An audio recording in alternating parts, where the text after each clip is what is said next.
Jubilee hills ఉప ఎన్నికకు నామినేషన్ల విత్డ్రాకు గడువు ముగిసింది. 23 మంది అభ్యర్థులు తమ నామినేషన్లు ఉపసంహరించుకున్నారు. దీంతో ఎలక్షన్ బరిలో 58 మంది అభ్యర్థులున్నారు.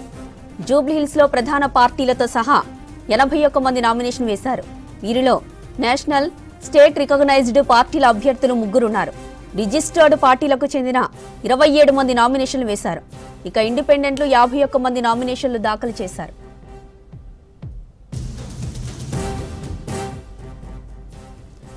రైట్, ఇక ఇదే విషయానికి సంబంధించిన మరిన్ని డీటెయిల్స్ మనకి సదా లైవ్ లో అందిస్తారు. సదా, జూబ్లీ హిల్స్ బైపోల్ నామినేషన్ల విత్డ్రా గడువు ముగిసింది కదా, అప్డేట్స్ ఏంటి? జ్యోతి, జూబ్లీ హిల్స్ బై ఎలక్షన్స్కి సంబంధించి 58 మంది ఫైనల్గా ప్రస్తుతానికి బరిలో ఉన్నారు. సో ఇన్ని రోజుల పాటు అంటే నామినేషన్ వేశారు చాలామంది, ఎందుకంటే 321 నామినేషన్లు వచ్చాయి. సో ఈసారి ఈ బై ఎలక్షన్స్లో భారీగా నిలబడతారని 321 నామినేషన్లు 211 మంది అభ్యర్థులు వేశారు. సో ఆ తర్వాత స్క్రూటినీ చేశారు.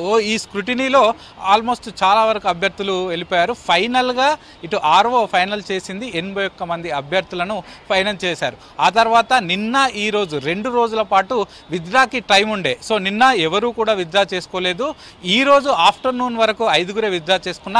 ఫైనల్గా 3 గంటల వరకు టైం ఉంది కాబట్టి 3 గంటల వరకు మొత్తం 23 మంది అభ్యర్థులు విత్డ్రా చేసుకున్నారు. సో ఇంకా మిగిలింది 58 మంది అభ్యర్థులు ప్రస్తుతం జూబ్లీ హిల్స్ నియోజకవర్గంలో వీళ్ళంతా బరిలో ఉన్నారు. సో 11వ తారీఖు నవంబర్ 11వ తారీఖు జరగనున్న ఎలక్షన్స్లో 58 మంది అభ్యర్థుల గుర్తులుంటాయి. వీళ్ళంతా కూడా బరిలో ఉంటారు. సో యాక్చువల్గా మొదటి నుంచి చూసుకుంటే అసలు జూబ్లీ హిల్స్ ఎలక్షన్స్కి భారీగా నామినేషన్లు పడుతున్నాయి. సో వీళ్ళంతా బరిలో ఉంటారు. సో ఈసారి ఎట్లా బ్యాలెటా లేకపోతే వేరే ఈవీఎంలు వాడతారా అనే స్పెక్యులేషన్స్ కూడా జరిగాయి. ఆ తర్వాత ఎలక్షన్ అధికారులు కూడా ఇటు ఈవీఎంలు ఎంతమంది అభ్యర్థులు వచ్చినా కూడా ఈవీఎంలే వాడతాము, ఇటు 64 మంది దాటినా కూడా M3 ఈవీఎంలు తీసుకొచ్చి వాటినే వాడతామని చెప్పారు. కానీ ప్రస్తుతానికి 63 మంది కంటే అభ్యర్థుల కంటే తక్కువగా ఉన్నారు కాబట్టి M2 ఈవీఎంలు వాడతారు. సో ప్రస్తుతానికైతే 58 మందే అభ్యర్థులు ఉన్నారు కాబట్టి సో ఒక్కొక్క పోలింగ్ స్టేషన్లో మొత్తం 4 ఇటు ఈవీఎం బాక్సులను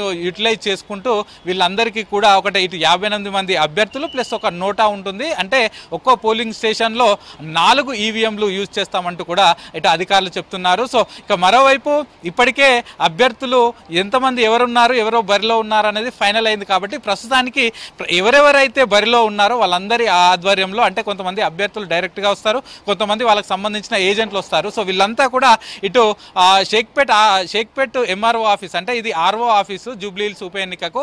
సో ఇక్కడ ప్రస్తుతానికి వాళ్ళకు గుర్తుల కేటాయింపు ప్రక్రియ అయితే ప్రస్తుతం కొనసాగుతుంది. ఎందుకంటే నేషనల్ రికగ్నైజ్డ్ పార్టీలకు సంబంధించి 3 అభ్యర్థులు ఉన్నారు బరిలో. అటు బీజేపీ నుంచి లంకల దీపక్ రెడ్డి, కాంగ్రెస్ నుంచి నవీన్ యాదవ్, బీఆర్ఎస్ నుంచి మాగంటి సునీత, వీళ్ళు 3 ఉన్నారు. వీళ్ళకి ఆల్రెడీ వీళ్ళు రికగ్నైజ్డ్ పార్టీస్ కాబట్టి వీళ్ళకు గుర్తులు ఉంటాయి. ఇక ఆ తర్వాత రిజిస్టర్డ్ పార్టీల అభ్యర్థులు ఉన్నారు, అలాగే వీళ్ళతో పాటు ఇండిపెండెంట్ అభ్యర్థులు ఉన్నారు. సో వీళ్ళందరికీ కలుపుకొని గుర్తుల కేటాయింపు ఉంటుంది. సో మొదటగా ఈ గుర్తుల కేటాయింపు ఎలా అంటే ఆల్రెడీ రికగ్నైజ్డ్ పార్టీలకు వాళ్ళ గుర్తులు ఉన్నాయి కాబట్టి మిగతా ఎంతమంది ఉన్నారు, ఇప్పుడు 58 మందిలో 3 వీళ్ళు పోతే మిగతా 55 మందికి అక్కడ ఓపెన్గా ఫ్రీ సింబల్స్ అక్కడ ఎన్నికల అధికారులు పెడతారు. దానిలో ఎవరికి నచ్చింది వాళ్ళు చూస్ చేసుకుంటారు. ఒకవేళ 2 అభ్యర్థులు కానీ 1 కంటే ఎక్కువ మంది అభ్యర్థులు ఒకే ఆ సింబల్ని చూస్ చేసుకుంటూ అప్పుడు వాళ్ళకు డ్రా తీస్తామంటూ కూడా అధికారులు చెప్తున్నారు. సో ఇట్లా వాళ్ళందరికీ కూడా మరి కాసేపట్లో అంటే ఇంకొక 1 అవర్లో గుర్తులు కూడా సింబల్స్ కూడా ఇచ్చేస్తారు. సో దీని తర్వాత ఫైనల్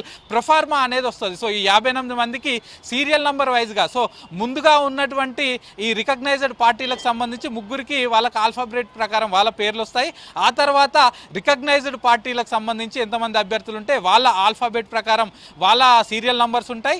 ఆ తర్వాత చివరికి ఇండిపెండెంట్ అభ్యర్థులు ఎంతమంది ఉన్నారో సో వాళ్ళకి ఆల్ఫాబెట్ ప్రకారం వాళ్ళ సీరియల్ నంబర్స్ కూడా వస్తాయి. దానికి అనుగుణంగా ఇప్పుడు వీళ్ళు చూస్ చేసుకున్నటువంటి లేకపోతే డ్రా తీసిన అనుగుణంగా వాళ్ళకు సింబల్స్ కూడా కేటాయిస్తారు. సో ఈ రోజుకు ప్రస్తుతానికైతే ఎంతమంది అభ్యర్థులు బరిలో ఉన్నారు, అలాగే దాంతోపాటు వారి గుర్తులు ఏంటి అనేది కూడా ఈరోజు ఫైనల్ అయిపోయింది. సో ఈ రోజు నుంచి పూర్తి స్థాయిలో అభ్యర్థులు డైరెక్ట్గా ఇంటి డోర్ టు డోర్ ప్రచారం కానీ క్యాంపెయిన్లో దిగనున్నారు. ఎందుకంటే వాళ్ళకు సీరియల్ నంబర్ వస్తుంది, దాని తర్వాత వాళ్ళకు సంబంధించిన సింబల్ కూడా వస్తుంది. కాబట్టి ఈ రోజు నుంచి జూబ్లీ హిల్స్లో ప్రచారం అయితే ఇంకా చాలా వరకు పెరిగే అవకాశం అయితే కనిపిస్తుంది జ్యోతి.